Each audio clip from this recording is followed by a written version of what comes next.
Hello everyone, good morning to all. Welcome to my channel संस्कृति classes. This is Shalini और आज मैं class 10th bio का 8वां lecture लेने वाली हूँ. आज हम लोग देखेंगे अग्नाशय और बड़ी आंत को देखते हुए आज का सेशन हम लोग कंप्लीट करेंगे. तो आइए हम लोग स्टार्ट करते हैं. इससे पिछले वाले लेक्चर में हम लोगों ने यकृत और छोटी आंत को हम लोगों ने देखा था. अगर आपका लेक्चर मिस हो गया है तो आप प्लेलिस्ट में जाके चेक कर सकते हैं. खैर हम लोग आज का टॉपिक स्टार्ट करते हैं. आज हम लोग पढ़ने वाले हैं अग्न्याशय यानी कि पैनक्रियास. आज हम लोग स्टार्ट करेंगे अग्न्याशय यानी कि पैनक्रियास. और ये होता कहाँ है हमारे बॉडी में, तो इसको हम लोग पहले एक बार देख लेते हैं. आपको पहले फिगर दिखा दूं कि ये है कहाँ. तो कल मैंने ये देखी, ये है आपका पैनक्रियास. ये वाला जो आप पार्ट देख रहे हैं, ये वाला, यही है आपका पैनक्रियास, अग्नाशय. ये वाला जो पार्ट है यही है आपका अग्नाशय. और देन ये वाला जो ये आपको हल्का पिंक इधर से जो दिख रहा है ये आपका पेट है. देन ये क्या है आपका लीवर है. ये क्या है लीवर यानी कि यकृत. कल के क्लास में मैंने इसको अच्छे से बताया. लेक्चर हम लोग यकृत में हम लोगों ने यकृत के लेके सारे कुछों को क्लियर किया था, देखा था. और ये वाला जो आपको ग्रीन वाला पार्ट दिख रहा है ये है पीताशय. ये क्या है पीताशय. इसको भी हम लोगों ने देखा था कि ये पीताशय क्या है. तो पीताशय में पीत जमा रहता है, यहीं से पीत स्रावित होती है जो हरे पीले रंग का गाढ़ा क्षारीय द्रव है. खैर हम लोग आज यही देखेंगे, पैनक्रियास को देखेंगे, अग्नाशय को देखेंगे. तो आप ये वाला जो पार्ट है यही क्या है अग्नाशय है. ये क्या है छोटी आंत है. इससे जो स्रावित होगा वो छोटी आंत में जाकर मिल जाता है. देखते हैं इसमें कौन कौन से एंजाइम्स पाया जाता है. ये बॉडी में किस भाग में है, तो इस भाग में आप देख सकते हैं. बॉडी के इस भाग में ये वाला जो पार्ट है यही है हमारा अग्नाशय यानी कि पैनक्रियास. इसको कंप्लीट कर लेते हैं. ये है क्या, तो ये यकृत के बाद सबसे बड़ी दूसरी ग्रंथि है. मानव शरीर की सबसे बड़ी ग्रंथि कौन सी थी, यकृत थी. हम लोगों ने यकृत को देखा था. यकृत के बाद दूसरी सबसे बड़ी ग्रंथि कौन सी है, अग्नाशय है यानी कि पैनक्रियास है. लिखा हुआ भी है कि यह यकृत के बाद सबसे बड़ी ग्रंथि है. किसके बाद, यकृत के बाद. यानी कि यकृत के बाद सबसे बड़ी ग्रंथि कौन सी है, हमारा अग्नाशय है यानी कि पैनक्रियास है. यह आमाशय के ठीक नीचे स्थित होता है. यह कहाँ होता है, आमाशय के ठीक नीचे, यानी कि जो वो हमारा पेट है. आमाशय अभी मैंने फिगर में दिखाया, ठीक उसके नीचे क्या है पैनक्रियास स्थित है. लिखा हुआ भी है कि यह आमाशय के ठीक नीचे स्थित है. यह ग्रहणी को हरे होगा, यहाँ पे क्या होगा, हरे पीले रंग की एक ग्रंथि है. यह ग्रहणी के नीचे हरे पीले रंग की क्या है ग्रंथि है. ग्रहणी क्या, छोटी आंत है. क्या है, छोटी आंत. छोटी आंत का ग्रहणी क्या है, भाग है. पहला भाग जो उसका अगला भाग है कौन सा है, ग्रहणी. ये वहीं पे स्थित है. पिक्चर में भी हम लोगों ने देखा कि छोटी आंत दिखाए थे, तो वो जो छोटी आंत पिक्चर में आपको दिखा वो ग्रहणी था. यह अग्नाशय में अनेक पतली पतली नलिकाएं होती है जो आपस में जुड़कर एक बड़ी अग्नाशयी नलिका बनाती है. इसको याद रखेंगे कि अग्नाशय में अनेक पतली पतली कोशिकाएं होती है जो मिलकर क्या बनाता है, आपस में मिलकर एक बड़ी नलिका बनाती है, जिसको हम लोग क्या बोलते हैं, अग्नाशयी वाहिनी बोलते हैं. क्या बोलते हैं, अग्नाशयी वाहिनी बोलते हैं. ये वापस से देख लेते हैं. यही है आपका छोटी आंत, ये वाला है पैनक्रियास यानी कि अग्नाशय. ये हमारा यकृत यानी कि लीवर है. अब हम लोग देख लेते हैं अग्नाशय. इसको ज्यादा हम लोगों को डीपली देखना नहीं है, क्योंकि आप एनसीईआरटी बुक चेक करेंगे या फिर जो भी आप बुक से पढ़ रहे हैं उसमें देखेंगे तो ज्यादा आपको देखना है नहीं. तो खैर हम लोगों को इतना ही देखना है. फिर अग्नाशय से क्या होती है, तो अग्नाशयी रस स्रावित होती है. और ये अग्नाशयी रस है क्या, उसको हम लोग देख लेते हैं. अग्नाशयी रस, यह अग्नाशय कोशिकाओं से स्रावित होता है. यह अग्नाशयी रस जो है वो कहाँ से स्रावित होता है, तो अग्नाशय कोशिकाओं से स्रावित होता है. ये तो जनरली है ना कि अग्नाशयी रस कहाँ से स्रावित होगा, अग्नाशय की कोशिकाओं से. इसमें क्या होता है ना, जो ये अग्नाशय रस होता है इसमें 98% क्या होता है, जल होता है. और जो शेष भाग होता है उसमें लवण पाया जाता है और एंजाइम्स होते हैं. यानी कि अग्नाशयी कोशिका रस जो है, अग्नाशयी जो रस है उसमें 98% जल होता है. बाकी भाग आप में जो 2% बचा उसमें कुछ एंजाइम्स होंगे और कुछ उसमें लवण होंगे. यह एक क्षारीय द्रव है। ये जो अग्नाशयी रस है ये कैसा है, तो ये क्षारीय द्रव है, ये इसकी प्रॉपर्टी है, इसको देखेंगे हम लोग। तो आपको अग्नाशयी रस में इतना ही देखना है। ये कुछ एंजाइम्स के नाम है कि ये कहाँ पाया जाता है, तो ये अग्नाशयी एंजाइम्स में पाया जाता है। तो ये क्या काम है, अग्नाशयी जो पाचक रस है या ये रस है इसका क्या काम है, तो ये भोजन को पचाने में भी क्या करता है, हेल्प करता है, उसका वहां पे यूज होता है। तो देख लेते हैं, इसमें सभी प्रकार के भोज्य पदार्थ, सभी प्रकार के भोज्य पदार्थ दैट मीन्स वसा हो, चाहे कार्बोहाइड्रेट हो या कुछ भी हो, सभी प्रकार के भोज्य पदार्थों के पचाने वाला क्या होता है, इसमें एंजाइम्स पाए जाते हैं। और ये एंजाइम्स कौन सा है, तो ट्रिप्सिन है, इमाइलेज है, लाइपेज है और न्यूक्लियस है, ये याद रखेंगे। एंजाइम्स पाए जाते हैं भोजन को पचाने के लिए, उसमें क्या पाए जाते हैं, एंजाइम्स पाए जाते हैं। और वो एंजाइम्स कौन कौन से याद रखेंगे, ट्रिप्सिन है, इमाइलेज है, लाइपेज है और न्यूक्लियस है, याद रखेंगे। इसलिए ये भोजन के सभी भोज्य पदार्थ, कार्बोहाइड्रेट हो या वसा हो या कुछ भी हो, इसको पचाने में इसका यूज होता है, ये पचाता है, डाइजेस्ट कराता है, इसलिए इसको पूर्ण पाचक रस भी कहते हैं। तो ये याद रखिएगा, आहार नाल के किस भाग को पूर्ण पाचक रस कहा जाता है, तो वो अग्नाशय में जो अग्नाशयी रस पाया जाता है उसी को हम लोग क्या बोलते हैं, पूर्ण पाचक रस बोलते हैं। हमारा अग्नाशय यहीं पे खत्म हो गया, हमने इसको फिर से कर लिया। अग्नाशय बहुत छोटा टॉपिक था, इसको देखना था, है बहुत बड़ा लेकिन आप लोगों को थोड़ा कम ही देखना था, और जो जनरली यूज होता है वो हम लोगों ने आपको बता ही दिया।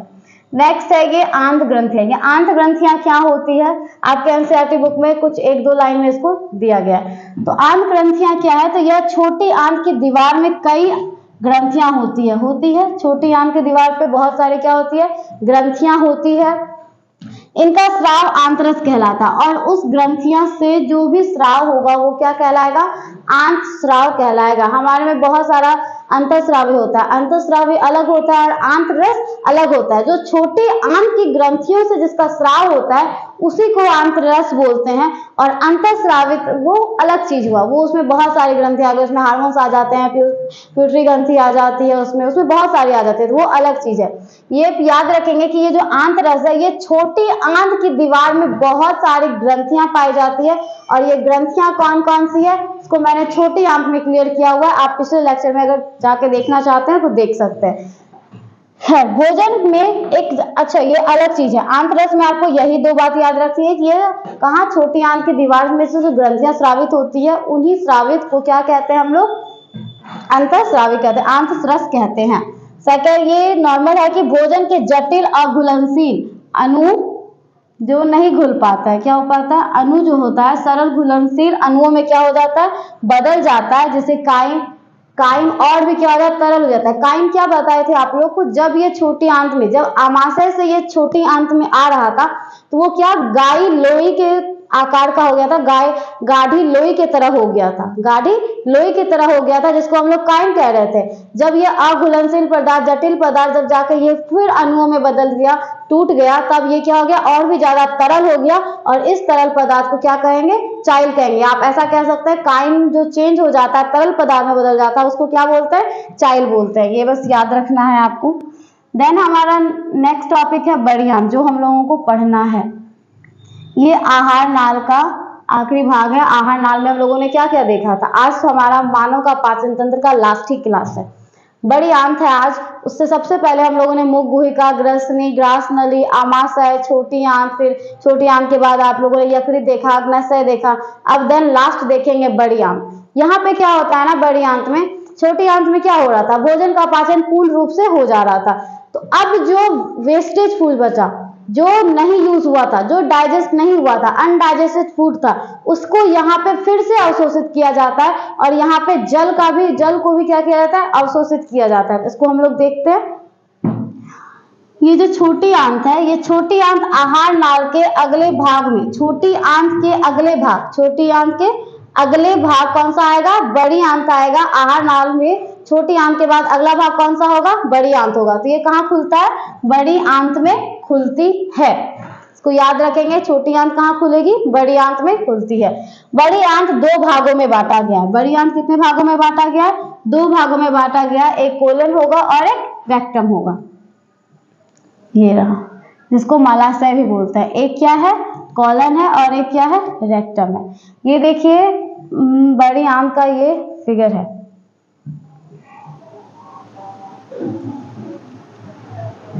ये क्या है आपका, बड़ी आंत है। ये टोटल हम लोगों ने बताया था कि इसके बीच में जितना भी था वो क्या थी, छोटी आंत थी। अब बाहर से जो आपको बताया गया था, जब स्ट्रक्चर दिखाए थे जब छोटी आंत का, उसमें आपको दिखाया था, या हम लोग फिर से एक बार देख लेते हैं उसको। ये इसी पिक्चर में देख लेते हैं।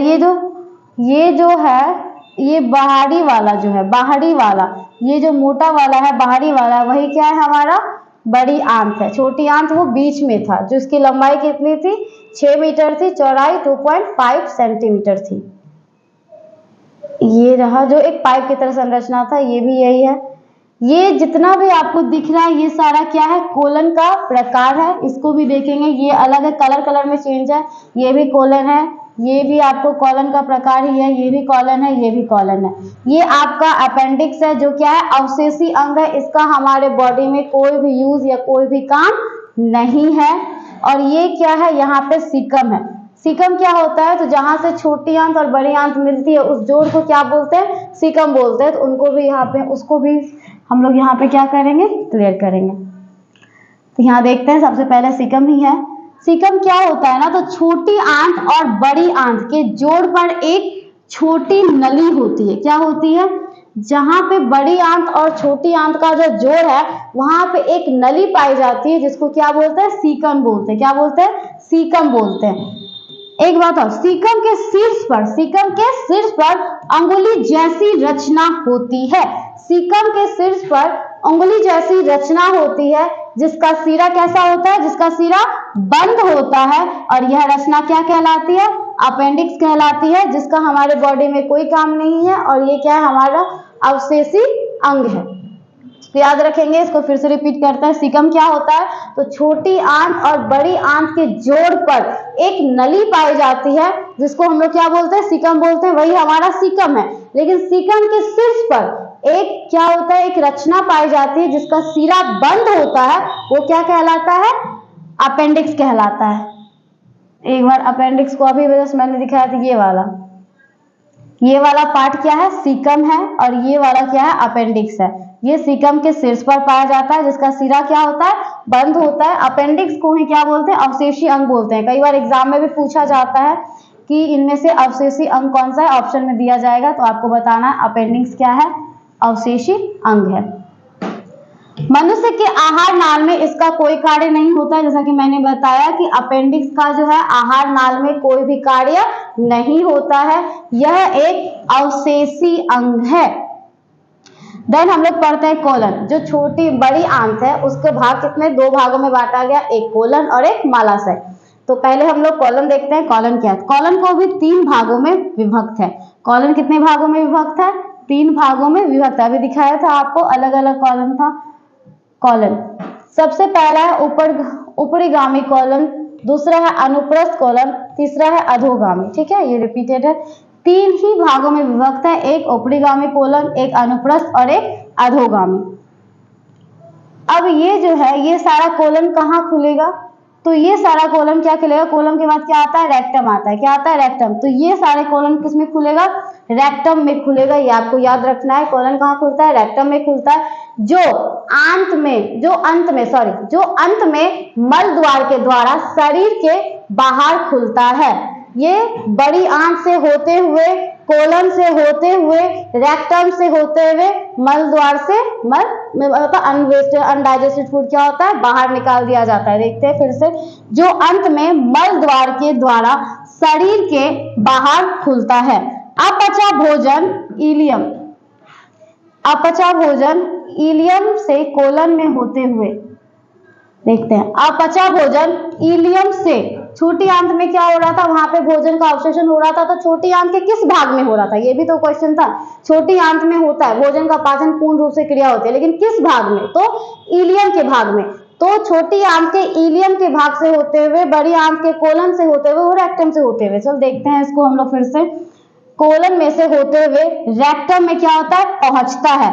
बड़ी आंत के इन भागों में अपचे भोजन का और जल का अवशोषण होता है। ये वाला जो है ना, ये थोड़ा सा इम्पोर्टेंट है कि बड़ी आंत में होता क्या है। तो ये याद रखना है कि बड़ी आंत में क्या होता है ना कि अपचय भोजन का भी अवशोषण होता है, साथ ही साथ जल का भी क्या होता है, अवशोषण होता है। ये ज्यादा है कि ये क्या है, बड़ी आंत का काम है। या फिर बोल सकते हैं कि बोलचाल की भाषा में बड़ी आंत में क्या होता है, तो बोल देते हैं कि छोटी आंत में यहाँ का। तो भोजन की क्रिया, भोजन के पाचन की क्रिया क्या होती है, पूर्ण रूप से पूरी हो जाती है। तो बड़ी आंत में क्या होता है, तो अपचा भोजन का क्या किया जाता है, अवशोषण किया जाता है, साथ ही जल का भी क्या किया जाता है, अवशोषण किया जाता है। अंत में अपचा भोजन मल के रूप में रेक्टम में संचित रहता है। कहाँ रहता है, संचित रहता है रेक्टम में। जो हमारा अनडाइजेस्टेड फूड है उसको बड़ी आंत में उसको अवशोषित कर लिया गया, फिर भी जो अनडाइजेस्टेड है, जिसका अब हमारे बॉडी में कोई काम नहीं है, पूरा का पूरा वो वेस्टेज है, वो कहाँ संचित रहेगा, रेक्टम में संचित रहेगा। इसको याद रखेंगे, वो रेक्टम में संचित रहेगा। यहीं से यह समय समय पर मल द्वार के रास्ते से शरीर से क्या होगा, बाहर निकल जाता है। मल द्वार के रास्ते से शरीर से क्या निकल जाता है, बाहर निकल जाता है। ये भी पढ़ना हमारे लिए बहुत सिंपल था, बड़ी आंत भी। नेक्स्ट, तो आज हम लोगों ने क्या किया, अग्नाशय को कंप्लीट किया, अग्नाशय रस को कंप्लीट किया एंड बड़ी आंत को कंप्लीट किया। आज का क्लास हम लोग यहीं पे एंड करते हैं। कल के नए सेशन में हम लोग श्वसन स्टार्ट करेंगे। मानव का डाइजेस्टिव तंत्र हम लोगों ने जो भी था, हमारा पाचन तंत्र था, हम लोगों ने क्या किया, इसको फिनिश कर लिया। एक सेकेंड, हम लोगों ने उसको क्या क्या फिनिश कर लिया। इसका मतलब यानी कि हम लोगों ने पौधों में पोषण कंप्लीट कर लिया, मनुष्य में जो पोषण हो रहा था, फिर मनुष्य के पोषण में कौन कौन सा भाग यूज हो रहा था, कौन कौन सा आहार नाल का भाग जितना भी था, उन सारे चीजों को हम लोगों ने क्या किया, कंप्लीट कर लिया। अब नेक्स्ट क्लास में हम लोग देखेंगे श्वसन। आपको आज का भी सेशन अच्छा लगा हो तो प्लीज लाइक करें, शेयर करें एंड सब्सक्राइब करें। Thank you.